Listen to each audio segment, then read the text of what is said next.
تو خان صاحب کا پیغام یہی ہے کہ اب سب پاکستانی، بالخصوص انہوں نے خیبر پختونخوا کے وزیر اعلیٰ سہیل آفریدی صاحب کو کہا کہ اب آپ تیاری پکڑ لیں اسٹریٹ موومنٹ کی، اس کے علاوہ ہمارے پاس اب کوئی چارہ نہیں ہے، کوئی راستہ نہیں ہے، عدالتوں کے دروازے بند ہو چکے ہیں عملاً، ہمارے پاس پارلیمان میں بھی آواز اٹھانے کا کوئی موقع نہیں ہے، وہاں بھی جس طرح ہمارے لوگوں کو 8 فروری 2024 کو پارلیمان میں داخل ہونے سے روکا گیا، جو پاکستان کی عوام کا فیصلہ تھا اس کو رد کیا گیا، 100 کے قریب ہمارے ایم این اے تھے جن کو پارلیمان میں داخل نہیں ہونے دیا گیا، فارم 47 کے ذریعے جیتے ہوئوں کو ہرایا گیا، تو ہمارے سامنے ہے یہ پوری صورتحال، یہ ایک جھوٹ کا نظام ہے، یہ ایک فریب کا نظام ہے جس میں نہ معیشت ترقی کر رہی ہے اور نہ انسانی حقوق پنپ رہے ہیں۔ معیشت کی صورتحال آپ کے سامنے ہے، رپورٹ کی بعد رپورٹ سامنے آ رہی ہے جو کہہ رہی ہے کہ پاکستان کی معیشت جامد ہے، اسٹاک ایکسچینج کے اوپر بڑھنے کا کوئی مطلب نہیں ہے اگر آپ کے گھروں میں چولہے نہیں جل رہے، اگر آپ کو روزگار میسر نہیں ہے۔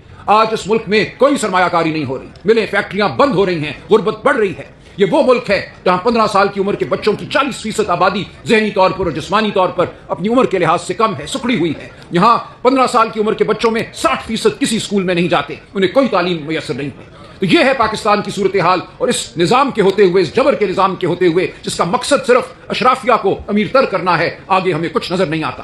آگے اگر ہم نے فلاح پانی ہے تو ہمیں خود آگے بڑھ کر ان سڑکوں کو سنبھالنا ہوگا اور پھر ان ایوانوں کو سنبھالنا ہوگا، ہمیں قانون کا بول بالا کرنا ہوگا، ہمیں انسانی حقوق کا بول بالا کرنا ہوگا، اور ہم میں سے ہر ایک کو یہ تہیہ کرنا ہوگا کہ ہم ان بنیادی اقدار کے لیے کھڑے ہیں جو انسانیت کا حق ہے۔ ہم اقتدار کے لیے نہیں کھڑے، ہماری جد و جہد ان بڑے اصولوں کے لیے ہیں جو ہمارے آئین کے اصول ہیں، جو ہمارے دین کے اصول ہیں، جو انسانیت کے اصول ہیں، جو شرافت کے اصول ہیں۔ تو یہ ہے آج کا پیغام، اور آپ دیکھیں گے کہ ہم اس پیغام کو لے کر آگے بڑھیں گے، ملک کے ہر خطے میں ہم جائیں گے۔ خان صاحب نے وکلاء کو بھی کہا ہے کہ کھڑے ہو جاؤ، تم قوم کا ضمیر ہو، یہ ضمیر خاموش نہیں رہ سکتا، تمہیں آواز بلند کرنی ہوگی، تمہیں جو ملک میں عدلیہ کی پامالی ہو رہی ہے اس کے خلاف کھڑا ہونا ہوگا۔ عدلیہ آزاد ہوگی تو انسانوں کو ان کے حقوق ملیں گے۔ میں سے ایک مقدمہ جو قائم ہے اس میں ہمیں یہ بتایا گیا تھا کہ پروسیکیوشن کی طرف سے ریبٹل آرگومنٹس ہوں گے۔ آج یہ توقع نہیں تھی کہ کوئی فیصلہ سامنے آئے گا، تاہم ہوا یوں کہ جج صاحب ایک فیصلہ لکھ کر لائے اور عدالت میں آتے ہی انہوں نے وہ فیصلہ سنا دیا۔ اس وقت ہمارے لیڈ کاؤنسل سلمان صفدر صاحب بھی وہاں موجود نہیں تھے، عمران خان صاحب اور بشرا بی بی کو بھی روسٹرم پہ نہیں بلایا گیا، اور ایک فیصلہ سنا کر وہ چل دیے۔ اب یہی صورتحال ہے جس سے ہم روز دوچار ہو رہے ہیں، جس سے پاکستان کا ہر شہری روز دوچار ہو رہا ہے۔ جیسا دوستوں نے کہا، پاکستان کا نظام آج ایک ڈھکوسلا بن چکا ہے۔ ہمیں کہنے کو عمارتیں نظر آتی ہیں جن پہ لکھا ہوتا ہے عدالت، ہمیں دیگر جو ہمارے آئینی عہدے ہیں، جو آئینی ہماری جو انسٹیٹیوشنز ہیں، ادارے ہیں، ان سے منسوب عمارتیں نظر آتی ہیں، لیکن روح کہیں بھی نہیں ہے۔ یہ تمام ادارے آج آلہ بن چکے ہیں جبر کا۔ ان تمام عمارتوں میں ہمیں نہ انصاف ملتا ہے، نہ ہمیں سوچ ملتی ہے جس کے ذریعے قانون سازی ہو، جو عوام دوست ہو، جو غریب پرور ہو۔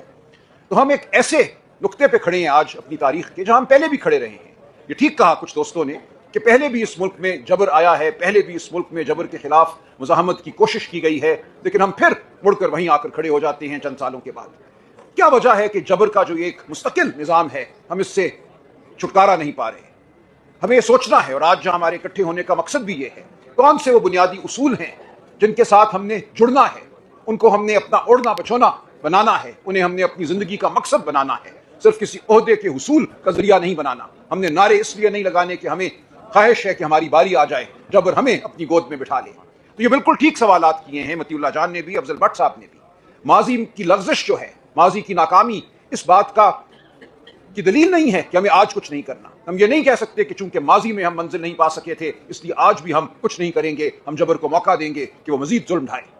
تو ہمیں آج یہ فیصلہ کرنا ہے ہم سب کو، بطور شہری، بطور انسان، کہ ہم نے جبر کو اور ظلم کو سہنا ہے یا نہیں سہنا۔ اس کا کوئی تعلق کسی سیاسی جماعت سے نہیں ہے، پی ٹی آئی سے نہیں ہے، پیپلز پارٹی سے نہیں ہے، نون لیگ سے نہیں ہے، کسی سے نہیں ہے۔ اس کا تعلق ہم سب کے انفرادی ضمیر سے ہے۔ کیا ہم ایک آزاد لوگ ہیں؟ کیا میں ایک آزاد شخص ہوں یا نہیں ہوں؟ میرے پہ کیا ذمہ داری ہے اس لمحے؟ مجھے کیا کرنا ہے؟ کیا مجھے ڈر کر کہیں آسودگی ڈھونڈنی ہے، کسی دڑبے میں بند ہو جانا ہے؟ کیا مجھے کہنا ہے کہ میں سامنا کرنے کی سخت نہیں رکھتا جبر کی، اس لیے مجھے رہنے دو سکون سے کہیں؟ یا مجھے اپنے آپ کو پیش کرنا ہے، جبر کے سامنے کھڑا ہونا ہے، ظلم کے سامنے کھڑا ہونا ہے اور کہنا ہے کہ تم ظالم ہو، تم جابر ہو، تمہارے جبر کو، تمہارے ظلم کو میں نہیں مانتا؟ یہ فیصلہ ہم میں سے ہر ایک کو کرنا ہے انفرادی طور پر۔ تو جب یہ فیصلہ ہو جائے گا، جب آپ اور میں یہ فیصلہ کر لیں گے کہ ہم نے جبر کو نہیں سہنا، ہم نے ظلم کو ظلم کہنا ہے، تو پھر بات بہت آسان ہو جاتی ہے۔ یہ پیغام لے کر ہم نے ہر پاکستانی کے پاس جانا ہے کہ تم ایک آزاد شخص ہو، تمہارے حقوق ہیں، تم انسان ہو، بطور انسان تم احترام کے قابل ہو۔ اس ملک میں اشرافیہ کی حکومت بہت ہو چکی، آج اگر اس ملک میں 40% بچے 15 سال کی عمر میں سٹنٹڈ ہیں، ان کا دماغ اور ان کے جسم ان کی عمر کے حساب سے کم ہیں، اگر آج 60% بچوں کو 15 سال کی عمر میں کوئی تعلیم میسر نہیں ہے، تو اس کی کوئی وجہ ہے۔ وجہ یہ ہے کہ 78 سال سے اس ملک پر ایک طبقہ حکمرانی سنبھالے ہوئے ہے، مسلط ہے، وہ عوام کا نمائندہ نہیں ہے، اس کی اپنی ترجیحات ہیں۔ ایک ایلیٹ اسٹیٹ بن چکی ہے پاکستان کی ریاست، یہاں ایک دن بھی ہم نے وہ حقوق نہیں پائے جن کا وعدہ ہم سے کیا گیا، جو آئین ہم سے وعدہ کرتا ہے۔ ہم بولنا چاہیں تو ہمارے اوپر FIR کٹتی ہے، اور کچھ نہیں تو دفعہ 144 کے ذریعے ہماری زبان اور ہمارے قدم جو ہیں ان کو روک دیا جاتا ہے۔ تمام بنیادی حقوق جو آئین میں دیے ہوئے ہیں وہ بے معنی ہیں۔ تو ہمیں اب فیصلہ کرنا ہے کہ ہم نے کرنا کیا ہے، ہم نے کیسے آگے بڑھنا ہے۔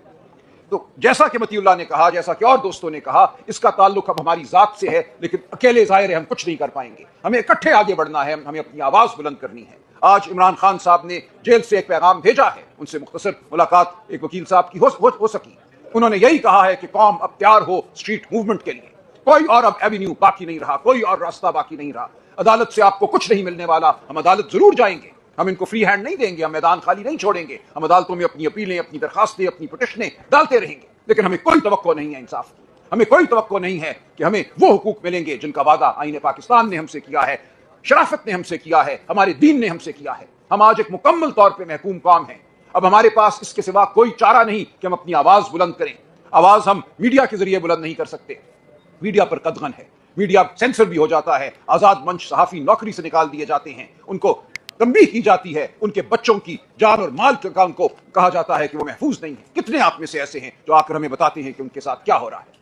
تو آج ہم سب نے بطور قوم اپنی آواز بلند کرنی ہے اور آگے بڑھنا ہے۔ ہم نے وہ حقوق چھیننے ہیں جو ہمارا حق ہیں، بطور انسان ہمارا حق ہے، ہم نے غریب کو اس کا حق دینا ہے۔ اس ملک کے وسائل پر پہلا حق اس ملک کے لوگوں کا ہے، وہ بلوچستان کے ہوں، وہ خیبر پختونخوا کے ہوں، وہ سندھ کا ہاری ہو، اس کا پانی ہو، وہ پنجاب کے ہوں، گلگت بلتستان اور آزاد کشمیر کے ہوں۔ ہر جگہ ہم وہی ناانصافی دیکھ رہے ہیں، جہاں غریب کو غریب تر کیا جا رہا ہے۔ جھوٹ ہے کہ پاکستان کی معیشت ترقی کر رہی ہے، تمام اعداد جو ہمارے سامنے آ رہے ہیں وہ یہ بتا رہے ہیں کہ لوگ پاکستان کو چھوڑ کر بھاگ رہے ہیں۔ صرف لوگ نہیں، ان کا سرمایہ بھی بھاگ رہا ہے۔ اس ملک میں روزگار پیدا نہیں ہو رہی، یہ ملک بنیادی طور پر غلط سمت چل رہا ہے۔ تو ہم نے اس ملک کی سمت کو ٹھیک کرنا ہے، ہم نے وہ وعدے پورے کرنے ہیں جو اس ملک کے عوام سے کیے گئے۔ ہم نے اب فیصلہ یہ کرنا ہے بطور انسان، بطور قوم، بطور سیاسی ورکر، بطور صحافی، بطور وکیل، کہ ہم کہاں کھڑے ہیں۔ ہم اپنی ذات کی خاطر جبر سے کوئی فائدہ حاصل کرنا چاہتے ہیں، ہم عہدہ حاصل کرنا چاہتے ہیں، یا ہم اپنی ذات سے اٹھ کر ان اصولوں کی خاطر لڑنا چاہتے ہیں جو ابدی ہیں۔ ہم اس غریب کے لیے لڑنا چاہتے ہیں جس کا اور کوئی سہارا نہیں ہے، جس کو نہ تعلیم حاصل ہے، نہ جس کو صحت حاصل ہے۔ تو آج ہم اسی عزم کو دہرانے کے لیے یہاں اکٹھے ہوئے ہیں، یہ اعادہ کرنے کے لیے ہم اکٹھے ہوئے ہیں کہ ہم اپنی آواز بلند کریں گے بنیادی حقوق کے لیے۔ ہمیں ایک میثاق چاہیے ان بنیادی حقوق کے حوالے سے، ہمیں بالکل اقتدار نہیں چاہیے۔ اگر کوئی یہ سمجھتا ہے کہ میں یا PTI یا عمران خان اقتدار کے لیے کھڑا ہے، ہم اقتدار کی جنگ لڑ رہے ہیں، تو یہ غلط ہے، یہ جھوٹ ہے۔ اگر ایسا کرنا ہوتا تو عمران خان بہت پہلے سمجھوتا کر لیتا، آج وہ کسی محل میں بیٹھا ہوتا، شاید وزیر اعظم بھی ہوتا۔ عمران خان فیصلہ کر چکا ہے، اور میں سمجھتا ہوں اس قوم کی بڑی تعداد یہ فیصلہ کر چکی ہے کہ ہم نے اب اصولوں کی جنگ لڑنی ہے، اقتدار کی جنگ نہیں لڑنی۔ تو اس بارے میں کوئی ابہام نہ رکھے افضل بٹ صاحب، بالکل آپ فکر نہ کیجیے۔ ماضی میں اگر ناکامی ہوئی تو یہ مطلب نہیں ہے کہ ہم آج ساکت ہو کر بیٹھ جائیں گے، آج ہم جمود زدہ ہو جائیں گے۔ یہ آپ پہ اور مجھ پہ ہر لمحے فرض ہے کہ ہم اپنی آواز بلند کرتے رہیں۔ ہم جو ہی خاموش ہوتے ہیں ہم موت کو گلے لگاتے ہیں، ہم بطور انسان بطور شعور مر جاتے ہیں۔ خاموشی موت ہے، ہم نے موت کو گلے نہیں لگانا، ہم نے بولنا ہے، ہم نے اپنی آواز بلند کرنی ہے، ہم نے چلنا ہے اب آگے۔ تو آپ سب سے میری یہ درخواست ہے، پاکستانی قوم سے میری یہ درخواست ہے کہ کوئی خوف آپ کے آگے نہیں کھڑا ہو سکتا۔ اب آپ نے رد کرنا ہے خوف کو جو ریاست کی طرف سے آپ کی جانب بھیجا جائے، وہ جیل کا خوف ہو، وہ گولی کا خوف ہو، وہ کوئی بھی خوف ہو، روزگار کا خوف ہو۔ آپ نے ایک بار آگے بڑھ کر اب اپنے حقوق کو حاصل کرنا ہے، ورنہ یہ خوف آپ کے گرد منڈلاتا رہے گا، آپ محکوم رہیں گے، آپ کبھی بھی آزادی نہیں پائیں گے، آپ کے بچوں کو کبھی فلاح نہیں ملے گی، تعلیم نہیں ملے گی، صحت نہیں ملے گی، روزگار نہیں ملے گی۔ تو ہمیں ان بنیادی اصولوں کے لیے، ان بنیادی حقوق کے لیے لڑنا ہے۔ تو آپ سب سے یہ گزارش ہے، میں آپ سب کا شکر گزار ہوں، محمود خان صاحب، علامہ ناصر صاحب، تحریک تحفظ آئین کے جتنے بھی زعماء ہیں میرے ساتھ بیٹھے ہیں، اسد کیسر صاحب، زین شاہ صاحب، آپ سب کی طرف ہم دیکھتے ہیں رہنمائی کے لیے۔ جی اختر مینگل صاحب بھی موجود ہیں، تو ہم سب آپ کی جانب دیکھتے ہیں رہنمائی کے لیے۔ لیکن ہم سب اپنی اپنی جگہ خود میں کہوں گا لیڈر ہیں۔ ہر شخص پاکستان کا آج اپنی جگہ ایک لیڈر ہے، اس کو اپنے آپ کو لیڈر سمجھنا ہے، اس نے اپنے آپ کو مجبور نہیں جاننا، تبھی ہم آگے بڑھ کر وہ آزادی حاصل کریں گے جس کے ہم 78 سال سے منتظر ہیں۔ تو انشاءاللہ آزادی ہمارا مقدر ہے، کوئی خوف ہمیں درپیش نہیں ہے، ہم اب آگے بڑھیں گے اور اس آزادی کو چھین کر رہیں گے۔ بہت شکریہ۔ بہت شکریہ. آپ کے کوئی سوالات ہوں تو میں حاضر ہوں. اسد کیسر صاحب ایک منٹ اسد کیسر صاحب بھی بات کریں گے. دیکھیے اس وقت ہمارا دوسرا سیشن شروع ہو رہا ہے, بس صرف 2 منٹ بات کروں گا. سلمان اکبر راجہ صاحب نے ڈیٹیل سے بات کی ہے. اب اس وقت ہمارے پاس کوئی آپشن نہیں رہا. آپشن ایک ہے کہ ہم نے مزاحمت کرنی ہے. ہم ہر صورت میں اپنی حقوق کی حفاظت کے لیے روڈوں پہ بھی نکلیں گے, عوام کے پاس بھی جائیں گے, اور کسی طور پر اگر کسی کا خیال ہے کہ ہم خوف کا شکار ہوں گے, ہم ڈر جائیں گے, اس کی غلط فہمی ہے, تو انشاءاللہ کل اعلامیہ بھی نکلے گا. آگے کی طرف سے عمران خان کی طرف حوالے سے جتنی باتیں انہوں نے کی ہے کہ جو رولز ہیں, پروسیجرز ہیں کہ ایک کیس کا جو اس کو بھی اڈاپٹ نہیں کیا گیا. ہم صرف عمران خان کے لیے میرٹ کے مطابق انصاف چاہتے ہیں کہ عمران خان کو اور ان کی تمام پارٹی کو انصاف ملے. بنیادی طور پر یہ بتائیں, میں یہ سوال اگر عام پریس کانفرنس ہوتی تو شاید نہ کرتا, کیونکہ یہ ایک اہم موقع ہے. قومی کانفرنس ہے, اکرم آپ نے نظام خبر رسائی کے ادارے سے تعلق ہے, ایک نیوز. یہ اسد کیسر صاحب اس سیاستدان کو پہچان کے ہوں گے جنہوں نے یہ کہا تھا کہ سرکاری ترمیم کرنے پر میں شرمندگی کا اظہار کرتا ہوں, قوم سے معافی مانگتا ہوں. ان سیاستدان کو اسد کیسر صاحب جانتے ہیں. کیونکہ قومی کانفرنس سے آپ سے سوال یہ ہے کہ آپ کے دور میں جو خرابیاں ہوئی, جو آمریت تھی, جو جبر تھا, جو اذیت تھی, کیا دو روزہ قومی کانفرنس کے دوران آپ اپنے جبر کو, خصوصاً میڈیا کی آزادی کو بھی آپ کے ہاں محدود کر دیا گیا تھا آپ کی حکومت میں؟ یہ آپ پہ الزام لگتا تھا کہ پی ٹی آئی حکومت نیب گٹھ جوڑ, ان پر آپ شرمندگی یا معافی کا اظہار کریں گے؟ شکریہ. دیکھیں, ہم بالکل واضح ہیں. ماضی میں آپ الزام لگا سکتے ہیں, آپ کا کوئی الزام شاید درست ہو, کوئی الزام درست نہ ہو, لیکن ہم نے اب ماضی سے نہیں جڑے رہنا. ماضی کو ہم نے جواز نہیں بنانا آج جمود کا شکار ہونے کا.